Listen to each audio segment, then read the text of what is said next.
Welcome to today's video, which is all about traveling and maximizing those good hair days.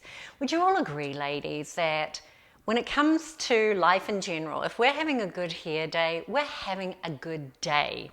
And the same can be said when you travel. You know, you not only want to have a good day traveling, but you want to look good as well. Now, let me manage your expectations. The reason why I'm doing this video is you will encounter some situations when you travel which actually have the potential to add to a bad hair day. Let's start with getting on that plane that's going to wing you across the skies to your destination.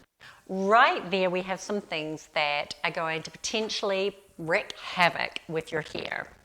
But again, like the good news is we're going to go through what you can do to combat those. Now, the first thing is understanding, well, why flying in a plane is going to actually give me bad hair. Well, there's a couple of reasons for that. The number one is that cabin air pressure and at altitude creates incredibly dry air, much drier than you would have, on terra firma on the ground. And what does dry air do? Well, it dries out our hair. And not only that, when it dries it out, it can create static. So right there, you have a continuum. And then if you're on a really long international flight, you're going to be lying down with your head and your head smushed up against, a pillow, hopefully if you're in business class.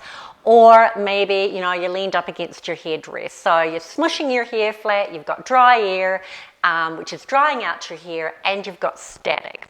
So what can you do about that? Well, you can't change the cabin air pressure, for sure.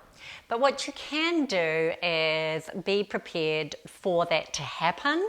And my number one go-to when I'm flying is because I have extremely fine hair and not a lot of it, and it's dead straight. So mine will just go really staticky and fly away.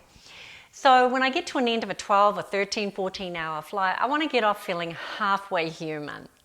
So if nothing else, I always have tucked in my carry-on a baseball cap. Now you might choose to have a scarf, a headband, maybe you got a scrunchie if you've got long enough hair to pull it up, or some kind of hat that's really going to be discreet and pop down in your carry-on. One of the other things that is also I'm very careful about what clothing I wear on a plane, and I tend to stick to natural fibers like cotton, linen, bamboo, even some wool, but I definitely stay away from silk. And why I do that is natural fibers and fabrics like that cause less static as opposed to like a synthetic fabric. But silk has the opposite effect in that it can actually increase static, especially if it's touching your hair.